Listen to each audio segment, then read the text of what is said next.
What's happening? So, back here with another vlog. This one, I haven't decided if I'm going to upload it on YouTube or the other one, really.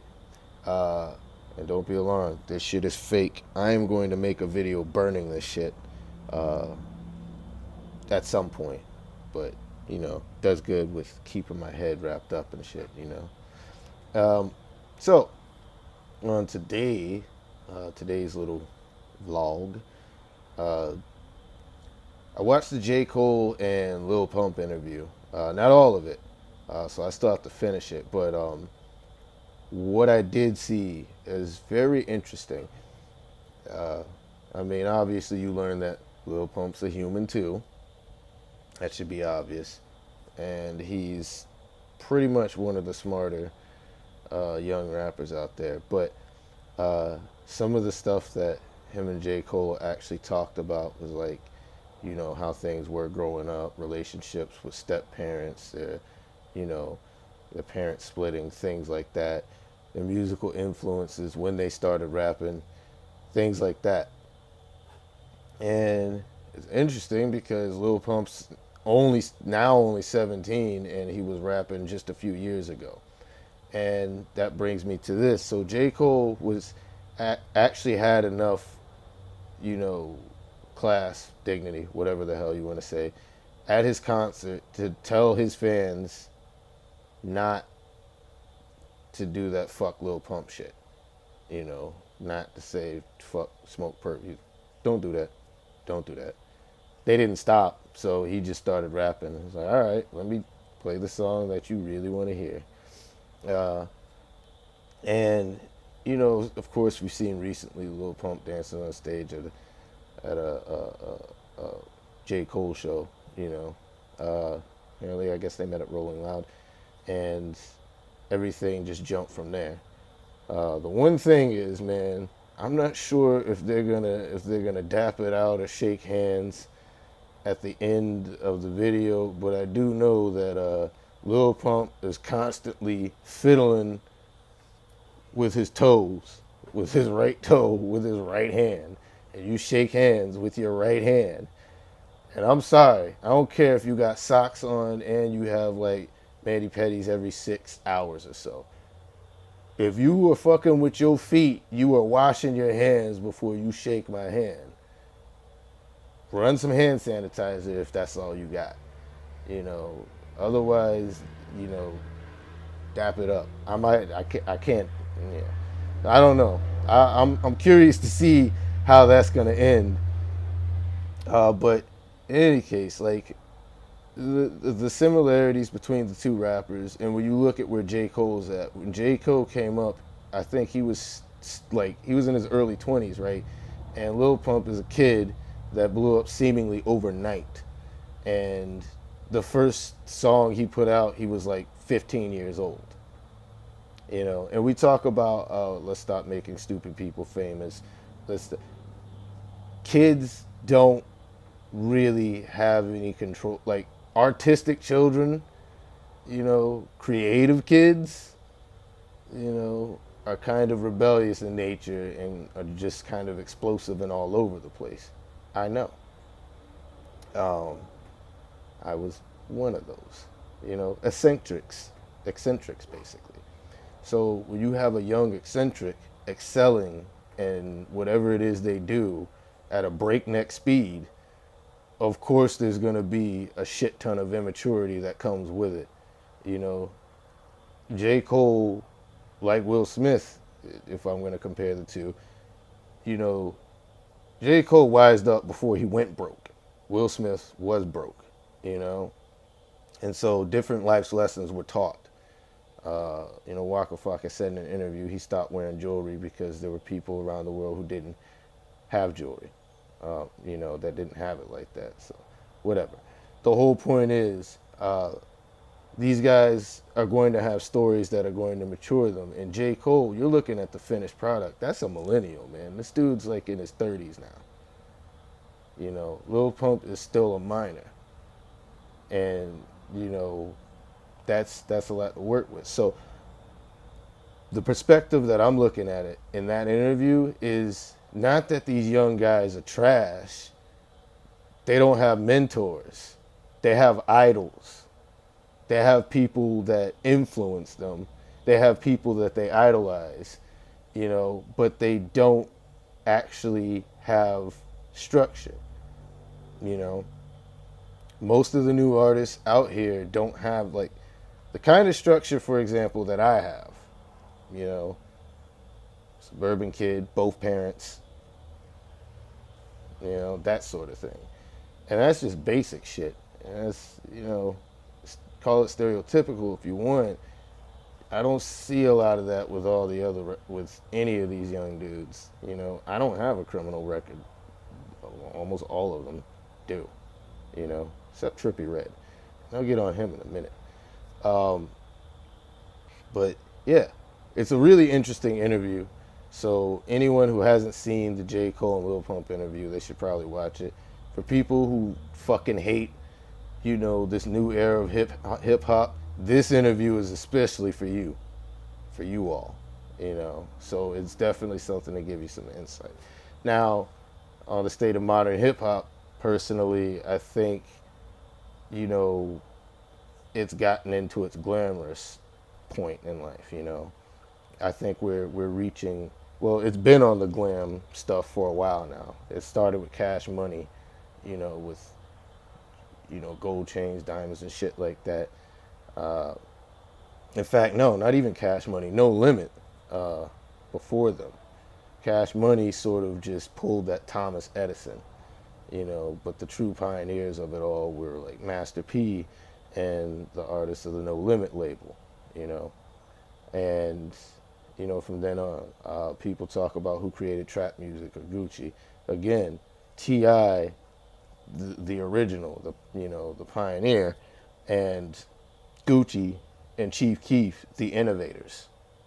So that's how I look at it. Even though, their music is one way or the other. Here's another thing you gotta look at. T.I., the gangster shit that he talks about is past tense, but don't think he can't get hood on you, That's how it should work as you age and mature and experience life. So, it's funny how people say that, modern hip hop sucks, but a lot of the guys that they liked from back then made a lot of immature music for a lot of immature people too, and a lot of their immature shit was in their earlier immature years of their lives. Jay-Z doesn't really talk about, fucking bitches and getting money like that because he's already got money and he's been there, done that. Now, 444, he's talking about a marriage and shit. So there's things like that. In any case, as I said, I'm a fan of modern hip hop, not just 80s, corny ass 80s hip hop or, 90s hip hop that, aside from being a person of color, I couldn't really relate much to it all, So, I can't relate to Brenda's Got a Baby, Dear Mama, my mom's not dead yet. So, that's what that is. Not that I don't appreciate or don't like those songs. I kind of don't, actually. I prefer Big over Pac, honestly. But not to get too out of touch with everything. So one of my new favorite artists, just announced that he's done doing all the stupid Instagram beefing and shit. Trippie Redd. I like this kid, 18-year-old rapper from Canton, Ohio.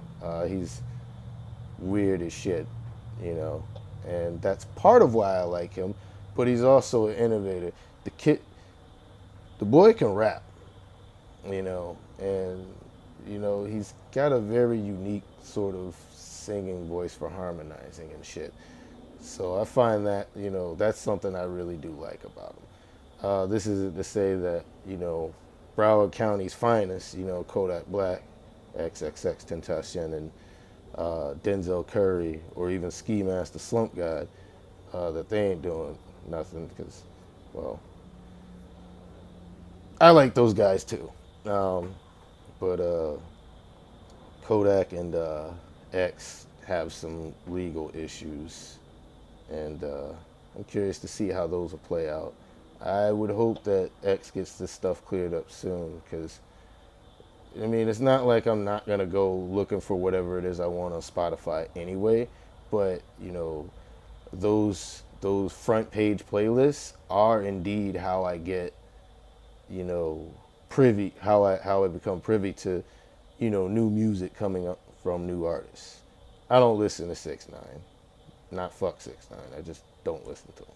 So, he's kind of an oddball. And I question why he's that famous and why he has so many uh, songs at the top of the charts. They must really hit. Um, they must really be bangers for that. Uh, so, at some point, I'm actually going to take a look into all, I think it's 7 of those songs now. So, I'll be listening to all of those. I've heard Gummo, uh, you know, and I mean, I thought it was kind of ridiculous, but that man yells a lot. And then I've also heard, what was it, Poles by Trippie Redd and Tekashi 6ix9ine.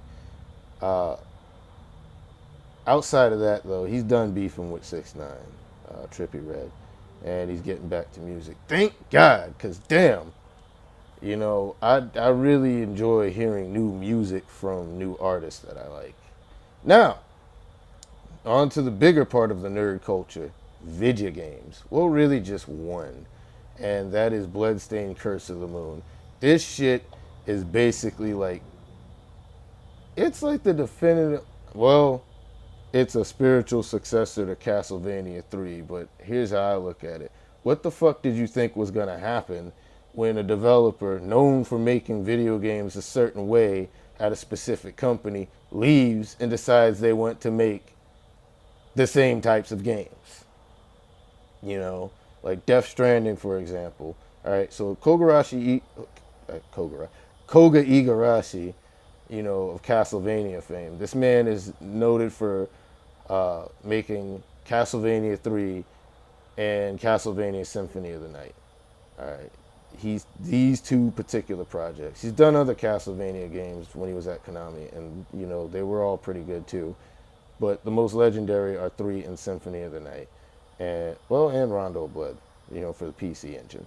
But he leaves Konami because Konami's a bunch of fucktards that are just sitting on smartphone stuff. They've just said, no, we're not putting shit out. And then they gave us Bomberman 5, a remake of a Super Nintendo game we never got in the States. So, that's good. We are getting a port of Zone of the Enders 2 for Steam and PS4, and I guess Xbox One. Why there's no Switch port, I don't know. Anyways, so there's that. And, they're not new games, but they're still Konami. They're good games from Konami. Metal Gear Solid 5, in spite of all the, controversy between Hideo Kojima and, Konami themselves, the game is still fun to play, with or without the season pass, all the other bullshit. It doesn't matter. The game is still good. It's his last game from Konami. I don't think he would leave, the company and then leave that game in such a state that, it would be trash anyway. So what we do know is that without him, Metal Gear won't be able to survive. No pun intended. I have not played Metal Gear Survive, so I don't know how bad it actually is. I just know that it has unnecessarily bad things implemented into it. And there are other games that do what it does better. But it's not like these small things that could have been fixed or just not put in there in the first place, could make the game better off. But that's another story. It's an MMO, or it's supposed to be, so there's a good chance Konami might try to patch it and rework a few things to bring players back. Uh, with that though, uh, you know, Bloodstained Curse of the Moon. I know that was a bit of a sidetrack. Is, if you're familiar with Castlevania and the type of work that Iga and his crew does, this is the same walk in the park. You know, except here the game is vastly improved. If we were to compare Castlevania 3 to this game, I would say that this is much better than that. But then Castlevania Dawn of Sorrow for the DS lets you switch between three different characters, basically Alucard and uh, Yoko and Julius Belmont. And you get roughly the same type of gameplay. Uh, and that I thought was actually pretty damn awesome, that they did stuff like that. Um, so in this game, you start as a sword wielding dude. I forgot his name already. And then, you rescue Miriam, just like you do in Castlevania 3. And then you rescue this old guy, this wizard, or alchemist. And then you who's, kind of like when you rescue, not Shinoa. I can't remember the name of this character right now. Sypha Belnades from Castlevania 3. And then I don't know who's supposed to represent Grant, because the person who has all the knives and oddly and ironically the whip is uh, Miriam herself, who's actually the main character of the main game that they're still working on, Bloodstained Ritual of the Night. And that's gonna have more in common with Castlevania Symphony of the Night. Even the names are similar. Either way, there's this joke about Konami suing, and it's like they can't. Completely different game, and there's tons of video games that do stuff like that. At that point, you're saying that Nintendo should sue Konami for the way Castlevania played out, or various other game developers. So it's not worth it. But yeah, so Bloodstained Curse of the Moon is basically like a better version of Castlevania 3, or it's like Bloodstained if it was Castlevania 3, I should say. And instead of being limited to just 3 characters, you get all 4 characters. You are able to collect power-ups that I guess, stack throughout the whole game. I don't know. I don't know if there's a level select or whatever, because I haven't figured it out. It looks like the game has 3 loops. Some games, some old video games actually, like Punch-Out would do this in the arcade. Once you finish it, the game would go through another loop, and the characters would actually have a harder pattern to fight against. So if you fought Dragon Chan one way, the first loop in Super Punch-Out, okay, he's this way, but the next loop he's gonna have different color pants, and his tactics are gonna be different. The same rules apply to Ball Bull. So this is kind of like how Bloodstained works.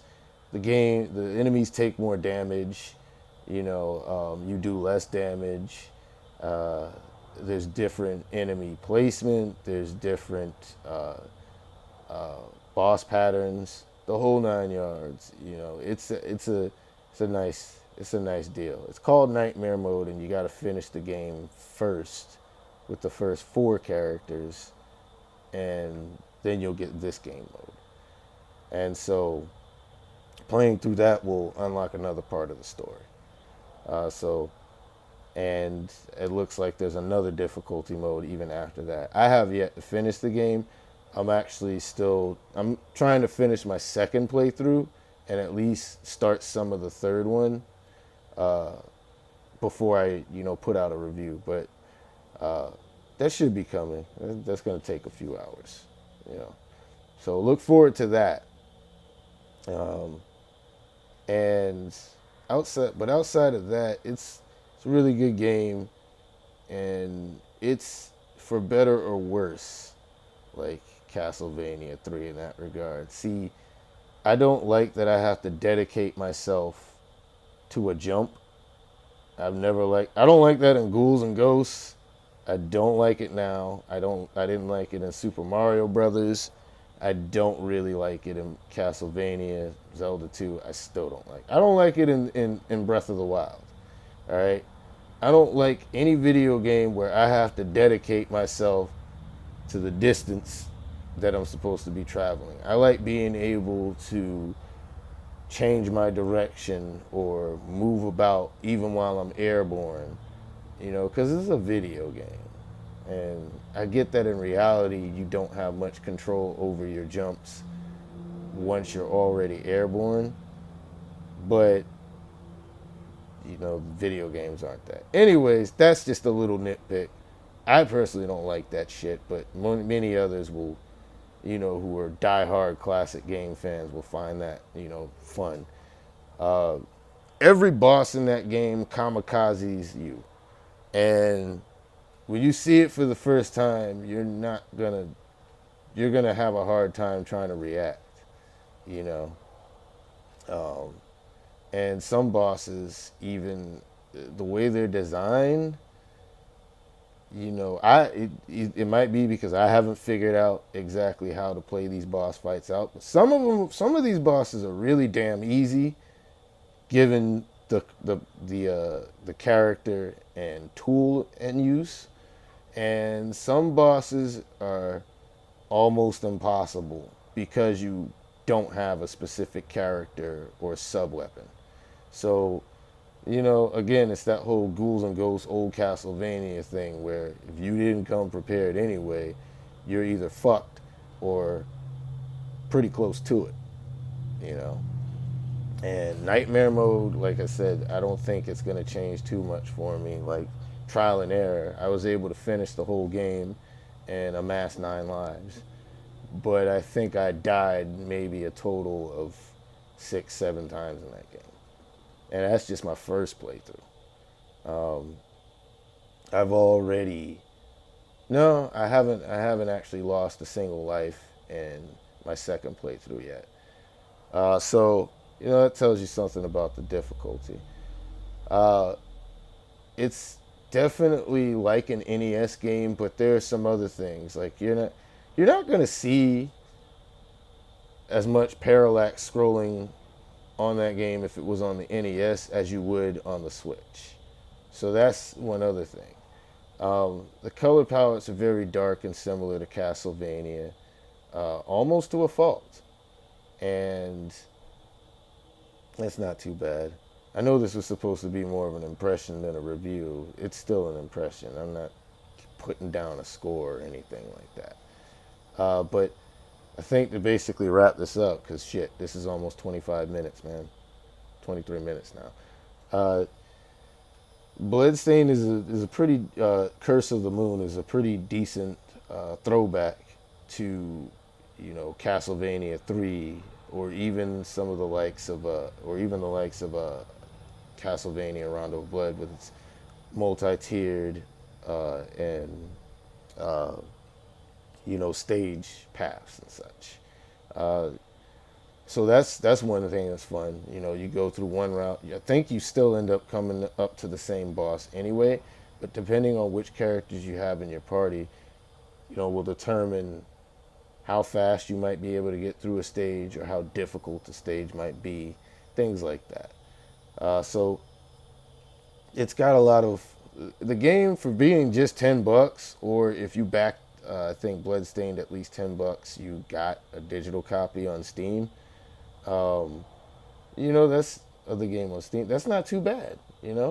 I bought it on the Switch, so I could play that shit portably. Except I can't record video footage of that game if I'm playing in portable mode. So all of my Switch reviews and stuff has to be captured when the Switch is docked, and that's how you see it as such. If I do portable mode, it's basically to go over what it does in portable, how the game runs in portable mode, which is something you'll see in the review for that game. But with that, let me get out of here. This video is like 25 minutes for real. Peace.